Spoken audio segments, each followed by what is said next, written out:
러시아와 우크라이나 양측의 위협적인 미사일 공방이 이어지는 가운데 양측 모두 트럼프 미국 대통령 당선인과의 협상 가능성을 열어두고 있다고 밝혔습니다. 1000일을 넘긴 러시아 우크라이나 전쟁, 트럼프 2기 출범으로 종식할 수 있을지, 전쟁에 깊이 관여하고 있는 북한은 향후 어떤 선택을 하게 될지 전문가와 함께 짚어보겠습니다.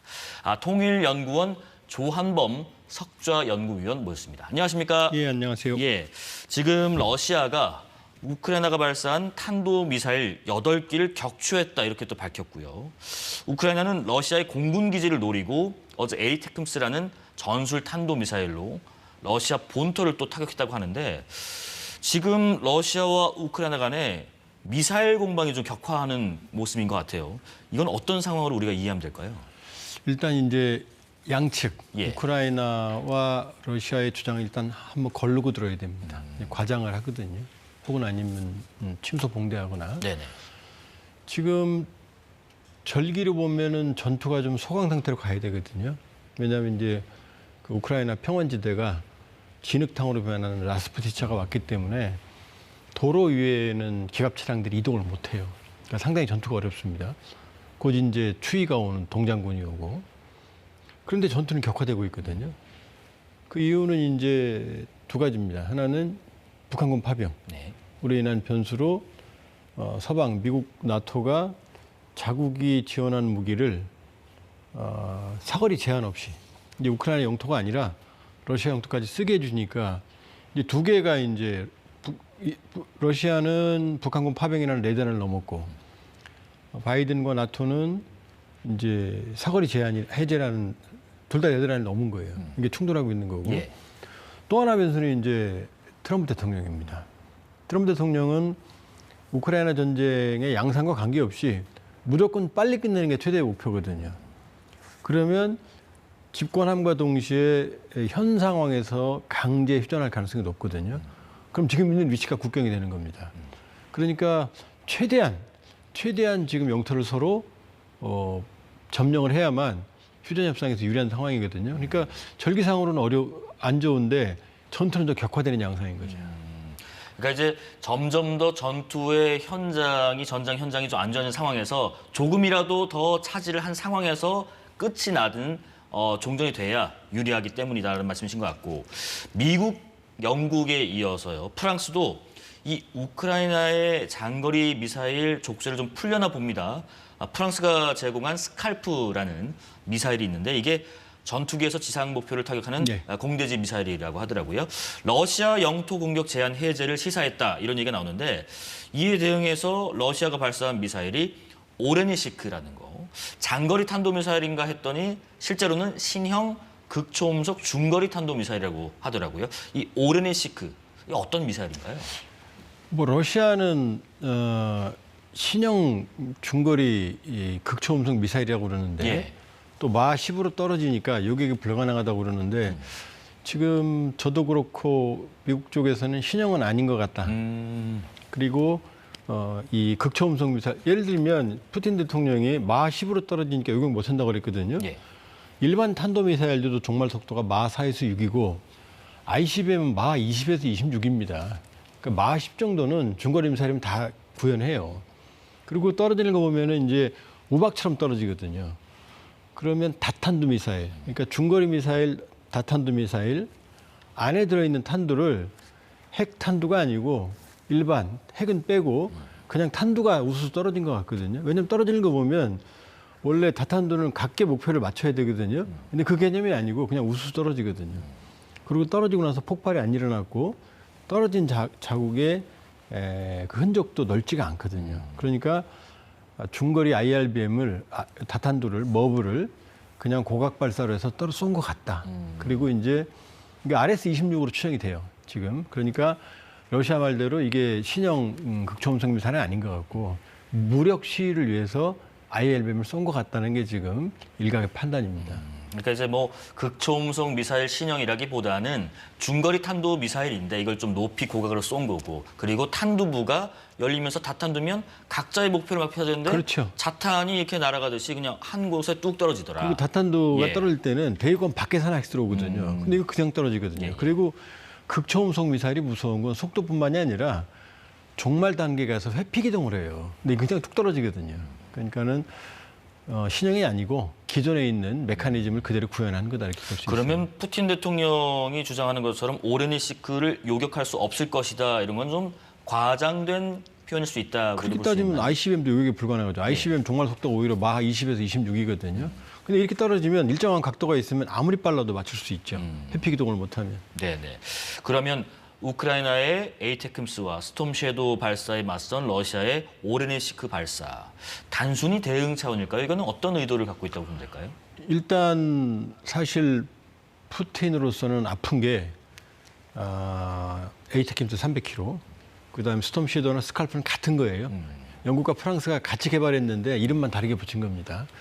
근데 이게 560km지만 해외용은 250km거든요. 그러니까 250km라고 산정해 봤을 때 지금 남부 전선이나 그다음에 북부에 있는 크루스크 같은 전선에서 보면은 그동안은 러시아 영토 사격을 못 하게 했거든요. 그러니까 후방 기지들이 다 근처에 있었거든요.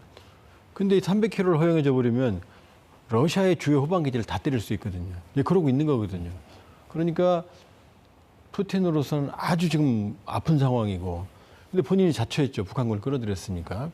그러니까 여기에 대해서 극단적인 방식으로 보복을 한 게 이제 오리시니크거든요. 또 한다는 거거든요. 예. 그러니까 사실은 강력한 무력 시위를 한 것처럼 보이지만 사실은 러시아의 다급함, 장거리 사용 허가에 대한, 그렇다고 또 우크라이나가 전장을 지배하는 건 아니거든요. 아직도 러시아가 우세합니다. 그러나 러시아의 고민은 소모가 너무 많아요. 공세에 조금씩 진전을 하는데 감당할 수 없을 정도로 소모가 발생을 하고 있어요. 그다음에 우크라이나는 러시아 인구의 한 4분의 1밖에 안 되거든요. 그러니까 이 병력 자원이 여기도 문제가 있는 거죠. 그러니까 양쪽 다 소모된 상황에서 양쪽 다 어려운 상황입니다, 사실은.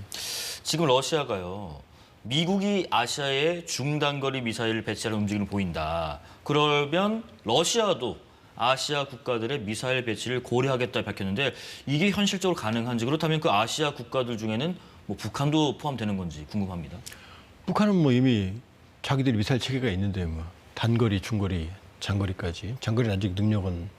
그러니까 러시아의 말은 만일에 아시아에 러시아를 위협하는 중거리 미사일이 배치되면 그 배치된 국가를 타격할 수 있는 체계를 갖추겠다는 겁니다. 그러니까 미국의 미사일을 받아들이면 그 국가도 러시아 핵미사일의 타격권이 된다라고 경고를 하고 있는 거예요. 현재 러시아와 우크라이나의 전쟁 상황도 좀 짚어보겠습니다. 로이터 통신이요, 러시아가 격전지인 쿠르스크주의 40% 이상을 탈환했다, 이런 보도를 했고요. 일부는 뭐 50%를 넘었다라는 분석도 있는데, 이거는 어느 정도 가능성이 있다고 보십니까? 그러니까 지금 주 전선은 남부입니다. 원래 2014년에 크림반도를 강제 병합했고 요 위에 돈바스 지역에서 내전이 벌어졌거든요. 분리주의자, 러시아계, 친러시아계. 요쪽을 잇는 남부 회랑이 완성되어 있거든요. 여기가 주 전선이에요. 여기가 남한 면적쯤 되거든요. 근데 여기는 교착 상태에서 전선이 진전이 없어요. 근데 그 바로 위에 이제 하르키우라고 하는 지역이 있거든요. 네. 여기가 이제 그 우크라이나 군수공업지대인데 여기도 러시아가 일부 약간 점령하고 있어요. 그리고 이제 지금 문제가 되는 게 바로 쿠르스크입니다. 쿠르스크는 러시아 영토거든요. 나머지 모든 지역은 러시아가 우크라이나를 침공해서 점령했는데 쿠르스크는 러시아 영토를 우크라이나가 점령했거든요. 그러니까 이 쿠르스크에 8월 달에 이제 우크라이나가 기습을 해서 서울시 한 배 반 면적, 약 1000제곱킬로를 점령했다가 러시아로서 이제 영토를 뺏긴 거니까 반드시 수복을 해야 되니까 예. 총 공세를 여기에 집중을 하고 있어요. 그래서 어제 전황을 봤을 때 50% 약간 넘는 면적을 회복을 했어요. 근데 문제는 지금 라스푸티차 진창이기 때문에 러시아 병력이나 기갑부대들이 도로를 따라 내려오거든요. 그럼 우크라이나 군들이 산계에 있다 이 도로를 집중 사격을 하니까 러시아의 피해가 너무 커요. 그럼 다 노출돼 있으니까. 그렇죠. 그러니까 진격은 하는데 소모가 너무 크고, 그 다음에 지금 우크라이나군이 장악한 지역은 이미 축성이 잘 돼 있어요. 그러니까 초기보다는 완강하게 저항을 하고 있는 상황이거든요. 그러니까 서울시 한 배 반 면적 정도를 점령했다가 다시 한 절반을 내줬다. 이 상태에서 지금 교착 상태가 있는데 여기에 북한군 10,000명이 가 있는 거라고 보면 되는 거죠.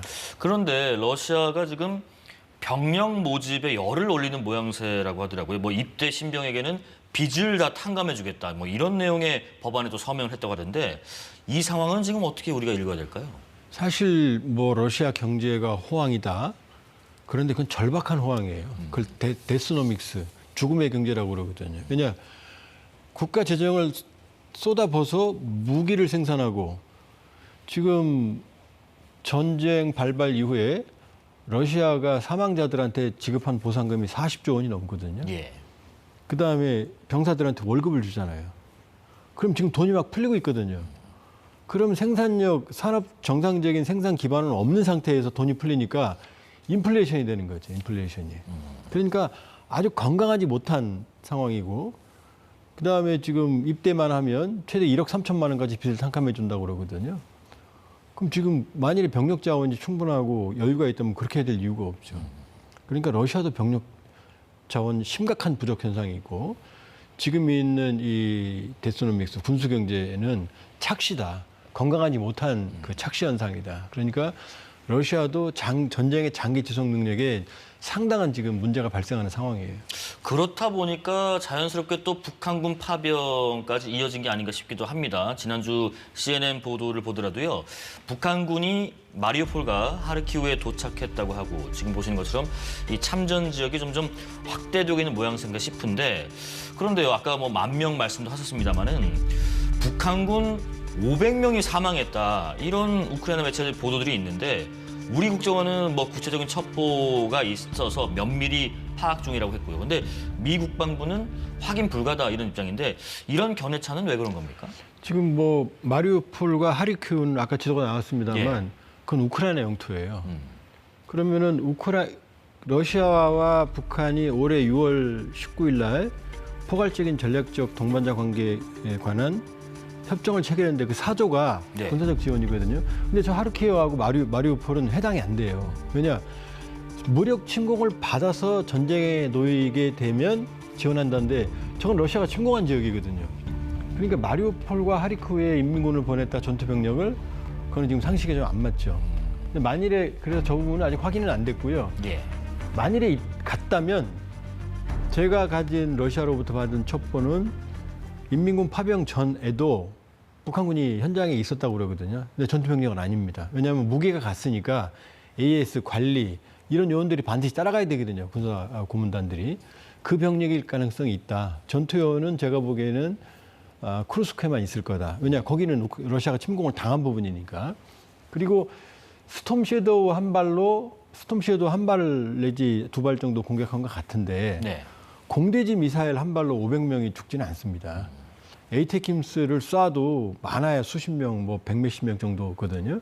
근데 에이테킴스 한 발로 500명이 일시에 전사할 수는 없거든요. 그러니까 저건 확인이 안 되는 거고 제가 보기에도 신빙성은 떨어진다. 그러나 지금 우크라이나가 미국과 나토가 장거리 사용 허가를 해주니까 바로 쓴 게 이제 브란스크 러시아 탄약고로 에이테킴스를 쐈고 예. 그다음에 공군기지도 에이테킴 쐈다고 그러고 지금 스톰체도 쐈거든요.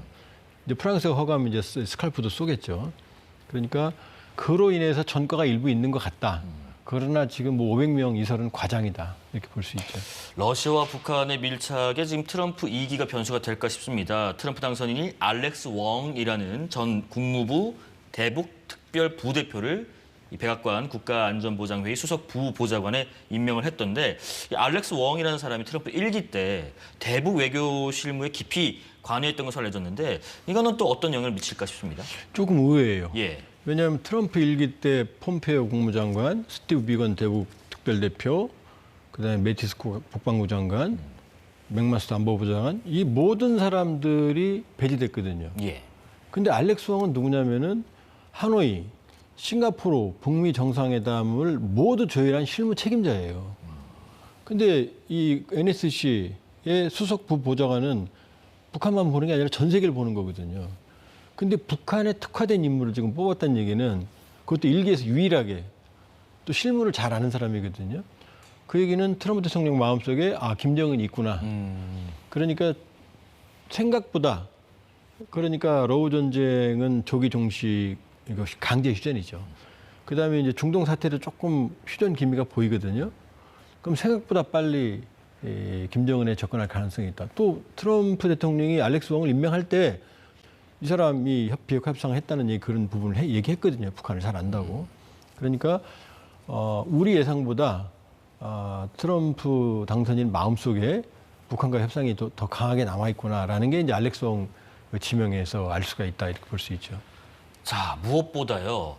트럼프 2기 출범으로 기대하는 것은 이 트럼프 당선인이 공언해 왔던 것처럼 전쟁이 빠르게 종식될 수 있을 것이냐 이 점인 것 같은데 관련해서 국가안보보좌관으로 지명된 마이크 왈츠 의원의 발언 듣고 계속 이야기 나눠보겠습니다.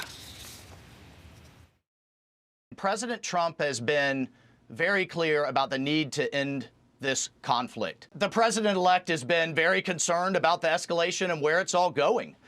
If North Korea has made this move, we have made a move. Russia has now responded. Iran is involved. South Korea is thinking about getting involved. I think now is a moment to craft some type of arrangement that doesn't just put a pause for future October 7th, truly brings stability to the Middle East, sets the stage. 자, 쭉 들어보셨는데 일단 하나 의문인 점이요. 우크라이나 전쟁에 대해서는 책임 있게 끝내야 된다고 말을 했는데 중동과 관련해서는 조기 종전보다 중동 평화의 새 틀을 만들어야 한다. 이렇게 강조한 부분, 두 지역에 대한 접근 방식이 좀 다른 건가요? 완전히 다르죠. 왜냐하면 중동에서는 미국이 발을 뺄 수가 없기 때문에 재발되지 않을 항구적인 평화의 틀을 만들겠다는 게 지금 트럼프 2기의 생각인 것 같고, 그러나 우크라이나 전쟁 엄밀히 보면 미국 전쟁이 아니거든요. 그거는 빨리 끝내는 게 답이거든요. 누가 이기든 트럼프 대통령 머릿속에는 상관이 없는 거죠. 우크라이나 영토를 얼마나 뺏겼든 말든. 그러니까 러우 전쟁은 누가 이겼느냐 마느냐 관계없이 가장 빠른 그러니까 해결이 아닌 거죠. 강제 휴전에 주력하겠다는 생각인 것 같고, 그러나 이스라엘 같은 경우는 아브라함 협정이나 이런 것처럼 좀 더 항구적인, 그러니까 문제의 완전 해결을 위한 시간이 걸리더라도 그쪽은 좀 더 확고한 틀을 만들겠다는 게 지금 왈츠 지명자의 발언으로 봐서는, 그러니까 두 지역에 대한 접근이 다른 거죠. 그러니까 미국의 사활적 이익에 걸린 것이 이제 중동이라고 보면 러우 전쟁은 사실은 미국 전쟁이 아니거든요. 슬라브 민족 간의 전쟁이거든요. 나토 전쟁도 아니거든요. 그게 뚫리면 나토가 위험해지니까 어쩔 수 없이 끌려들어간 거지. 그러니까 완전히 다른 인식을 가지고 있다. 그럼 결국 우크라이나계는 상당히 불리한 협상이 나올 가능성이 있죠. 마지막으로 이 질문 짧게 여쭤볼게요. 그러면 종전 시기는 언제쯤이 될 것인가 하는 부분이에요. 종전은 아니죠. 강제 휴전이라고 도란한 강제 휴전은 아마 내년 상반기 정도에는 가능할지도 모르겠다. 내년 상반기라고 하시면 조금 더 구체적으로 뭐. 그러니까 6월 정도, 그러니까 집권하면 바로 이제 소강 상태로 가게 될 가능성이 있고, 그래도 휴전이라면 협상이 필요하니까 몇 달은 걸리겠죠. 그러니까 상반기 중이면은 어쩌면 휴전이 가능할 수 있다. 그러나 그건 해법은 아닙니다. 알겠습니다. 자, 지금까지 조한범 통일연구원 석자연구위원과 말씀 나눠봤습니다. 오늘 말씀 감사합니다. 자, 오늘 사사건건은 여기까지입니다. 저녁부터 전국에 눈이 오는 곳이 꽤 많다고 하는데요. 퇴근길 또 늦게 야간에 출근하신 분들도 눈길 조심하시기 바랍니다. 사사건건 내일도 알찬 소식 가지고 찾아오겠습니다. 시청해 주셔서 감사합니다.